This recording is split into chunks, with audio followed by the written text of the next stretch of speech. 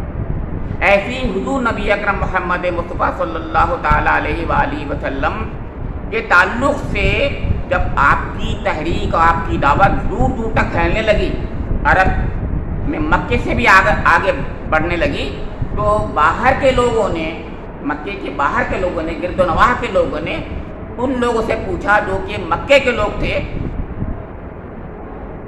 کہ یہ جو جن صاحب نے نبوت کا دعویٰ کیا ہے ان کی کیا تعلیم ہے، وہ کیا پیش کرتے ہیں، ان کا نبوت کا دعویٰ ہے، آپ کا کیا خیال ہے؟ کا جواب یہ ہے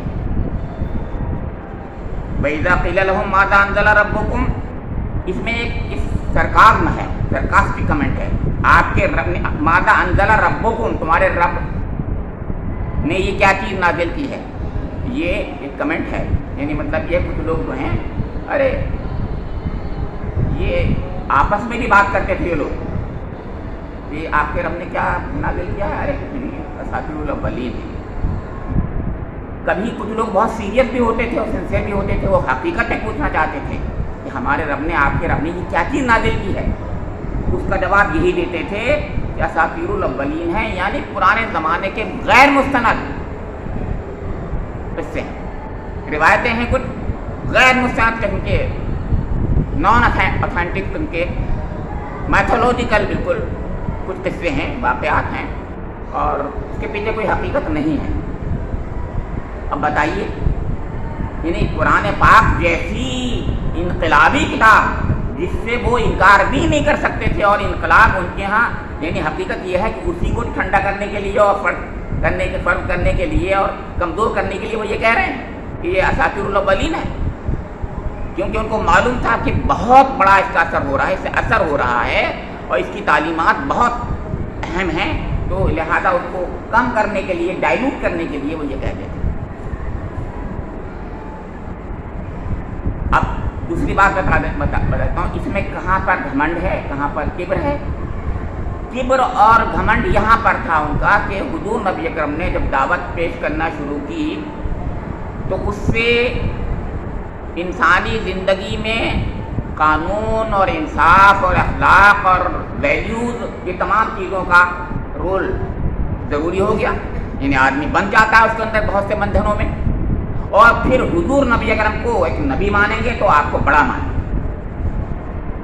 نبی کی حیثیت سے تو بڑا ماننے پڑے گا کہ اللہ کا نبی ہے یہ، لہذا یہ ہے وہ جڑ کہ ہمیں نبی تو ان کو ماننے ہی نہیں۔ اب کیونکہ نبی نہیں ماننا ہے تو اب وہ جو قرآن پاک جیسا اثر انگیز کلام جو ہے اس کو کیا کہیں، لہذا اس کو کہنے کے لیے کہا یا اساطیر الاولین، جبکہ ان کو پتا ہے کہ اس سے، یعنی ان کی نظر میں بھی اس سے زیادہ انقلاب آمیز کتاب، اس سے زیادہ بہتر کتاب، اس سے بڑا میراکل، اس سے بڑا معجزہ کوئی نہیں تھا، ان کی نظر میں بھی نہیں تھا۔ حقیقت یہی ہے، وہ خود سنتے تھے، راتوں میں سنتے تھے، لیکن یہاں پر اس کے پیچھے ان کو خطرہ یہ تھا کہ ہماری اپنی سرداری جو عوام میں ہے وہ تو ختم، ملیمیٹ ہو جائے گی، اب ہمیں تو ان کی سننی پڑے گی، حضور کی، یہ تو ہمیں برداشت نہیں۔ یہ ہے وہ چیز جو تھی، اس لیے میں نے عرض کیا کہ استکبار، انانیت، ایگو کے ساتھ میں یہ ان کا معاملہ تھا۔ اب اس کو جوڑیے شرک سے یہ معاملہ ہے کہ اب اس کے سپورٹ کے لیے، کیونکہ بہت سے عوام، بہت سے ساتھی باقی تو مانیں گے نہیں، کہیں گے نہیں آپ اس کے لیے دلیل لائیے، ویسے آپ کہہ رہے ہیں یہ بات، کیونکہ وہ ویلیو سسٹم کی بات کرتا ہے اسلام اور قرآن، وہ انسانی زندگی کو کی تبدیلی ایسی لاتا ہے، وہ اچھی لگتی ہے ہر ایک کو، ہم سمجھتا ہے کہ ہاں صحیح بات ہے تو لہٰذا وہ اس کے لیے ایک الٹرنیٹو سسٹم کا وہ پیش کر دیتے ہیں، وہ ہے شرک۔ وہ ساری چیزیں جو اسلام میں ہیں اس کا ایک پیرلل نظام کھڑا کر دیتے ہیں، یہ گڑھا ہوا ہوتا ہے سب۔ اسی لیے ایک بات اور میں عرض کر دوں آج، وہ یہ کہ دنیا میں ہر جگہ شرک الگ الگ ہوتا ہے، شرک ایک نہیں ہوتا، ہر جگہ الگ اپنے لحاظ سے، اپنی روایتوں کے لحاظ سے، اپنی ضرورت کے لحاظ سے شرک گڑھا جاتا ہے۔ تو عرب کا شرک تھا، عجم کا شرک ہوتا ہے، ہندوستان کا شرک ہے، کہیں اور کا دنیا میں اور جگہوں پر شرک، ہر جگہ کچھ نہ کچھ فرق ہوتا ہے. ایک بنیادی طور پر تو کچھ باتیں کہہ لیجیے آپ کہ ان میں کچھ چیزیں ہوتی ہیں، جیسے کہوں گا خدا کے ساتھ میں کچھ چہیتے ہوتے ہیں، یہ کچھ بنیادی باتیں سمجھ لیجیے. لیکن وہ چہیتے بنائے جاتے ہیں، کچھ ہوتے نہیں ہیں، نام ان کا الگ الگ ہوتا ہے، کہیں پر کچھ کہیں پر کچھ. تو اب اللہ تعالیٰ ظاہر میں تبصرہ کیوں کرے؟ کیونکہ اتنی عقل کی بات تھی، لاجیکل تھی، لہذا اللہ تعالیٰ نے فوراً ہم کو ایک بہت عقلی مخلوق مانتے ہوئے یہ کہا کہ لِيَحْمِلُوا أَوْزَارَهُمْ كَامِلَةً يَوْمَ الْقِيَامَةِ وَمِنْ أَوْزَارِ الَّذِينَ يُضِلُّونَهُمْ بِغَيْرِ عِلْمٍ أَلَا سَاءَ مَا يَزِرُونَ. اللہ رب کریم ہم سب کو بڑا ذہین سمجھتا ہے، اور ہیں ہم ذہین اللہ کی طرف سے. میں اس سے پہلے درس میں بتا چکا ہوں، اللہ نے ہمیں بہت کچھ دیا ہے، ہم غور و فکر کر سکتے ہیں، ہمیں عقل سے نوازا ہے، ہمیں یاد دہانی کرنے کی ہمارے اندر صلاحیت، ہمارے بہترین صلاحیتیں ہمارے پاس ہیں. اور اللہ رب کریم مانتا ہے کہ ہم نے آپ کو صلاحیتیں دی ہیں، تو صلاحیتوں کا استعمال کیجیے. چنانچہ یعنی اس کا نتیجہ بیان کر دیا اللہ تعالیٰ نے یہاں پر. لے یحملو، لے جو ہے یہ نتیجہ بتا رہا ہے.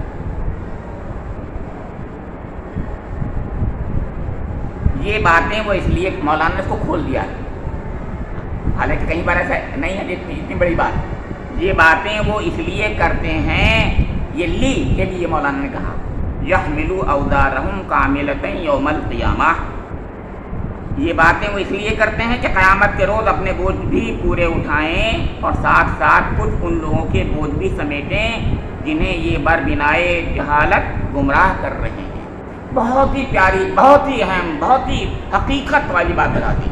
کچھ نہیں، جو خود سوچو، ذرا ٹھنڈے دل سے سوچو کہ یہ اپنے لیے کیا بو رہے ہیں، اپنے لیے کیا فیصلہ کیا ہے. انہوں نے بہت برا فیصلہ کیا ہے، ان کا بہت برا نتیجہ ہونے والا ہے. اس لیے کہ نہ صرف یہ اپنے گناہوں کا بوجھ ڈھوئیں گے قیامت کے روز، بلکہ ان لوگوں کا بوجھ بھی ڈھونا پڑے گا ان کو جن کو انہوں نے گمراہ کیا.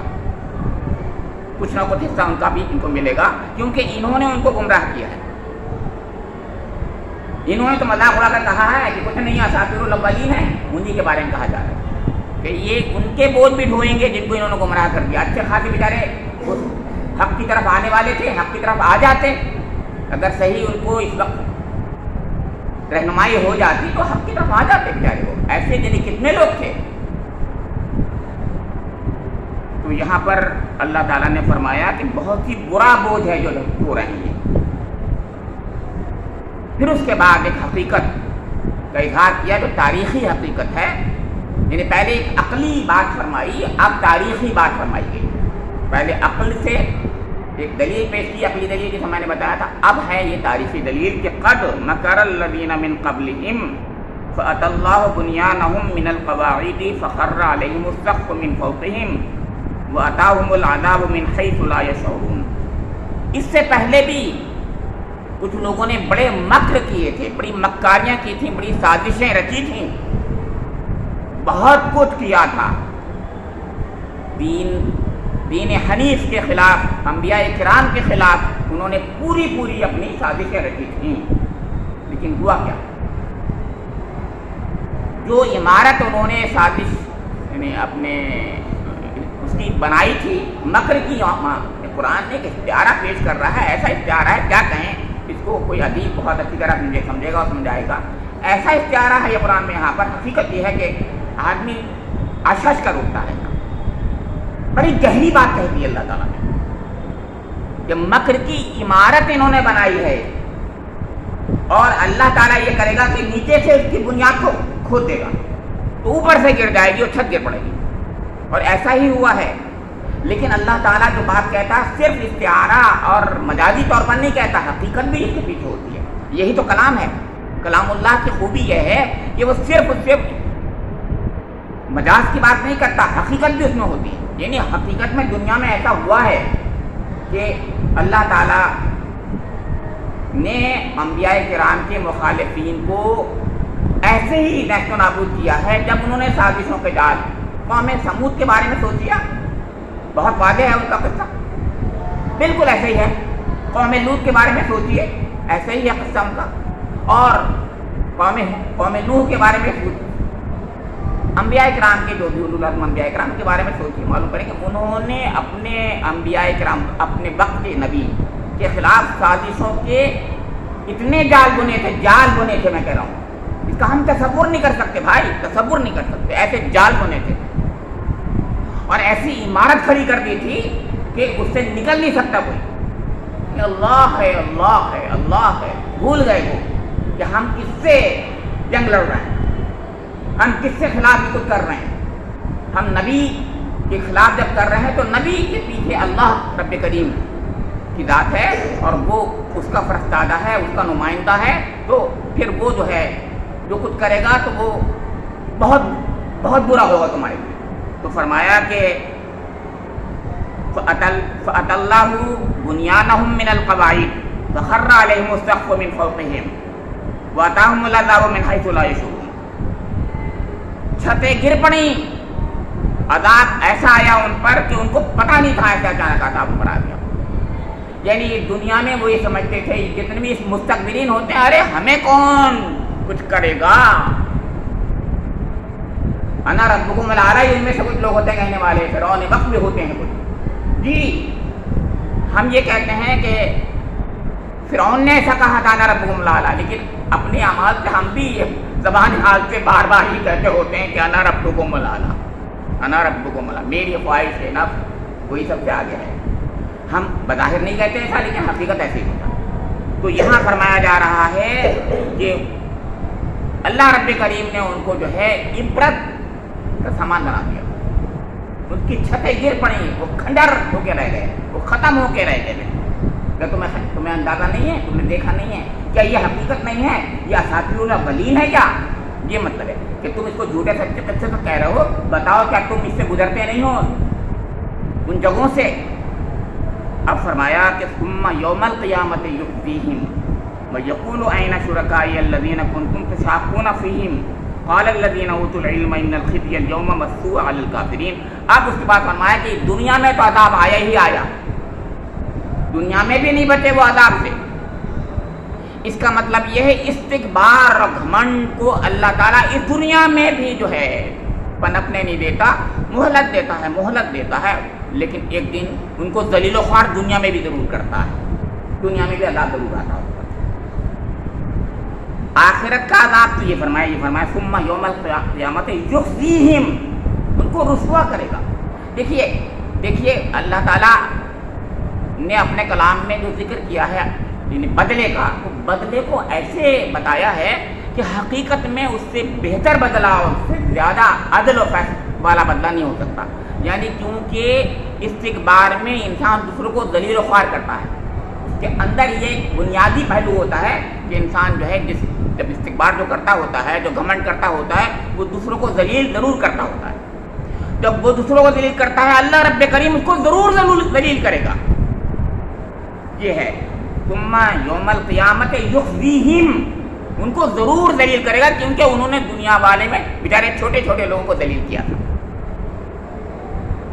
اور پھر کہا وَيَقُولُ أَيْنَ شُرَكَائِيَ الَّذِينَ كُنتُمْ تُشَاقُونَ فِيهِمْ، اب بتاؤ تمہارے وہ شریک کہاں ہیں، ان کو ذلیل کرنے کے لیے اب لاؤ اپنے شریک۔ اس کا مطلب یہ ہے کہ میں نے جو ابھی بات بتائی تھی کہ دو چیز ساتھ ساتھ انٹرلنک ہیں، یعنی گھمنڈ اور شرکیہ نظام شرک اور استکبار ساتھ ساتھ چلتے ہیں، دونوں ایک دوسرے سے آبیاری حاصل کرتے ہیں۔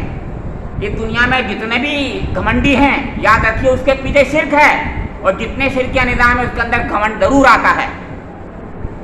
بتانے کی ضرورت نہیں ہے، آپ خوب سمجھ رہے ہیں ماشاءاللہ، ہم سے زیادہ سمجھتے ہیں، اس میں دو رائے نہیں ہے، حقیقت ہے کہ جتنے بھی شرکیہ نظام ہیں اس کے پیچھے استکبار ہے، اور ہر مستکبر کے ساتھ میں سپورٹ میں شرکیہ نظام ہوتا ہے۔ تو اللہ تعالیٰ ان کو ذلیل و خوار کرے گا، دنیا میں بھی ذلیل ہوئے، ابھی اس کا ذکر آ چکا، اور یعنی نہ صرف وہ ختم ہوئے بلکہ ان کے گھر بھی ختم ہو گئے، جس میں بڑے بڑے محلات، ان محلات کو بھی اللہ تعالیٰ نے زمین بوس کر دیا۔ کہا تھا جس کے لیے بہت زیادہ تم محنت کرتے، تشاقون فیہم، ان کے لیے بڑی بڑی محنت کرتے تھے تم، تو وہ کہاں ہیں اب تمہارے شریک؟ اب سنیے، اب وہ تو بولی، ان کی بولتی بند ہو گئی۔ اب دیکھیے یہاں لفظ میں اپنی زبان بول گیا کہ بولتی بند ہو گئی، یعنی یہاں تو بہت بولنے والے تھے، چرب زبان تھے لوگ، اللہ کے سامنے گم ہو گئے، زبان بالکل گم ہو گئی۔ ایسا ہی ہوتا ہے، دیکھیے جو جتنا زیادہ بولنے والا ہوتا ہے اللہ تعالیٰ ایک دن اس کی زبان بند کر دیتا ہے، اب کرے گا ضرور، یہ بات بتائیے، اس کا مطلب یہ ہے وہ نہیں بولیں گے، یہ ہے قرآن ذکر کر رہا ہے، کچھ نہیں بتایا، بلکہ فرمایا قال الذین اوتوا العلم ان الخزي اليوم والسوء على الكافرین۔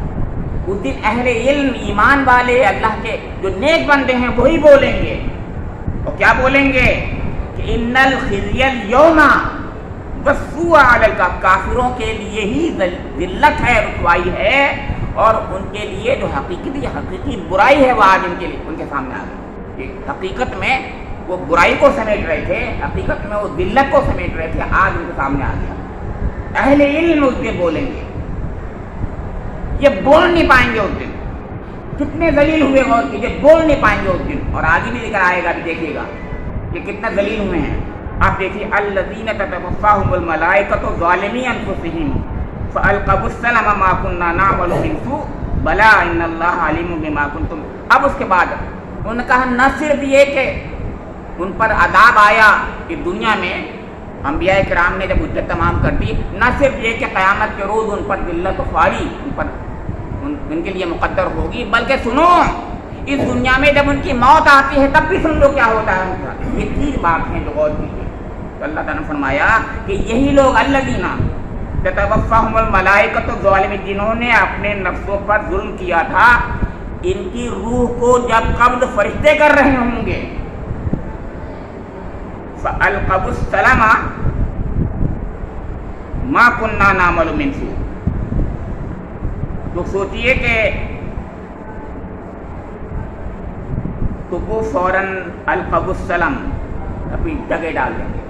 اب بتائیے، ارے بڑے اونچے بولنے والے، سر ان کا سیدھا اونچے کبھی نیچے ہی نہیں آ رہا تھا اس دنیا میں، ہاں ایسے ہی رکھتا تھا اونٹ کی طرح، وہاں پر ڈگے ڈال دیں گے وہ۔